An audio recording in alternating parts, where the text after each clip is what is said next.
ఈ వ్యాపించే బ్యాక్టీరియాకి మూలాలు వేదాల్లో ఉన్నాయి. నమక చమకాలతో శివుడికి అభిషేకం చేస్తారే, అందులో క్రిముల గురించి ఉందండి. ఎలా వ్యాపిస్తుందో, ఇటువంటి క్రిములు ఎక్కడెక్కడ ఉంటాయో, ఎలా వ్యాపిస్తాయో, వాటి పట్ల మనం ఎలా ఉండాలో ఉంది. ఏ అన్నేషు వివిధ్యంతి పాత్రేషు పిబతో జనాన్ ఏ పథాంపది అయల వృధాయ వ్యుతక ఏ తీర్థేషు ప్రచరంతి శృకావంతో నిషంగిణక తేభ్యో రక్షమాం అని ఉంటుందండి. నమక చమకాల్లో అభిషేకం జరుగుతుంది. ఏ అన్నేషు వివిధ్యంతి పాత్రేషు పిబతో జనాన్, అన్నంలో బ్యాక్టీరియా ఉంది. అన్నేషు వివిధ్యంతి రకరకాల రూపాల్లో ఉంది. పాత్రేషు పిబతో జనాన్, మీరు పాలు తాగుతున్నారు, కాఫీ తాగుతున్నారు, టీ తాగుతున్నారు, పానీయాలు తాగుతున్నారు, ఆ పాత్రలను అంటుకుని ఉంది. మీరు సగం తాగిన కాఫీ, సగం తాగిన కూల్ డ్రింక్ ఏదైనా అక్కడ పెట్టారు అంటే దాంట్లో వెంటనే అరగంటలో బ్యాక్టీరియా వ్యాపిస్తుంది. పిలవక్కర్లేదు దాన్ని. పాత్రేషు పిబతో జనాన్, అంతేకాదు ఏ పదాంపతి అయల వృధాయ వ్యుతక. దారిలో పెడుతుంటే పూర్వం చూడండి, ఇప్పుడు చద్దన్నం పట్టుకెళ్ళేవారు, మూట కట్టి చద్దన్నం పట్టుకెళ్ళి ప్రయాణం చేస్తే ఆ చద్దన్నం పొద్దున్న 8ంటికి ఏదో కట్టి తెల్లరకట్ట బయలుదేరేవారు. 5ంటికి బయలుదేరారు అనుకోండి, 9 అయ్యేలోగా అన్నం తినాలి, లేకపోతే పదాంపతి అయ్యల వృధాయ వ్యుతక. ఆ అన్నం మూటల్లో క్రిములు వ్యాపిస్తాయి. పెందరాళ్ళే తినండి, 9 గంటలకో 10 గంటలకో తినండి, సాయంత్రం తిందాం అనుకోకండి, అప్పటికి అన్నం పాడైపోతుంది. ఏ పదాంపతి అయ్యల వృధాయ వ్యుతక ఏ తీర్థేషు ప్రచరంతి శృకావంతో నిషంగిణక.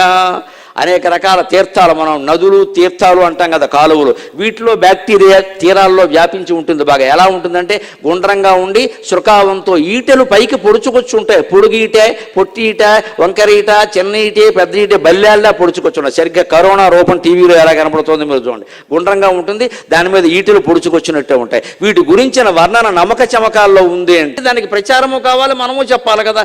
ఈ వైజ్ఞానిక విషయాలు వేదాల్లోనూ పురాణాల్లో ఉన్న వాటిని మీరు తీసుకెళ్ళండి, జనంలోకి పాఠాల రూపంలో తీసుకెళ్ళండి. అప్పుడు ఖచ్చితంగా దాని గురించి సమాచారం పిల్లలేదు. మన సంస్కృతి ఎంత గొప్పదా, మన వేదాలు ఎంత గొప్పవా, మన ధర్మం ఎంత గొప్పదా అని వెంటనే వాడికి అర్థమవుతుంది. అలాగే H2O అని చెబుతున్నారు మీరు, నీరు కనిపెట్టారంటే. H2O అంటే హైడ్రోజన్ 2 అణువులు, ఆక్సిజన్ 1 అణువు. దాని గురించి మనకి వేదాల్లో చాలా స్పష్టంగా ఉంది. ఉపనిషత్తుల్లో చెబుతారు, ఎత్ర క్వచ శోచతి స్వేదతే వా పురుషః తేజసో వా తదధ్యాపో జాయంతే అగ్నేరాపక అన్నారు. అగ్ని నుంచి నీరు పుట్టిందన్నారు. అగ్ని నుంచి నీరు పుట్టడం ఏంటండి?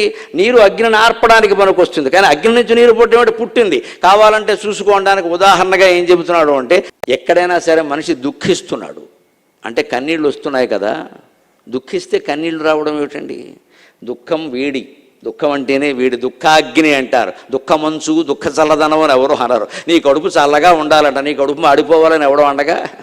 దుఃఖం అంటే అగ్ని, దుఃఖం అగ్ని కాబట్టే దుఃఖం కారణంగా వచ్చే కన్నీళ్లు ఉన్నాయి. నీరు పుట్టింది, అగ్ని నుంచి నీరు పుట్టింది. అంతేకాదు వేసవి కాలం చెమట ఎక్కువ పడుతుంది. ఎత్రక్వజ స్వేదతేవా, చెమట ఎందుకు పడుతుంది? వేడి లోపల ఉండడం వల్లే చెమట పడుతుంది. అంచేది వేడి నుంచే నీరు పుట్టినప్పుడు అగ్ని నుంచి నీరు పుట్టిందంటే ఆశ్చర్యం ఏముందండి? అదే కదా చెప్పవలసింది అని ఇది మనకి ఉపనిషత్తులో ఉన్నటువంటి మాటను అక్కడ జోడించి చెప్పగలిగితే, ఓ ఈ సైన్స్ అంతా మనకి ఉపనిషత్తుల్లో, వేదాల్లో, శాస్త్రాల్లో, పురాణాల్లో పూర్వం ఉందన్నమాట.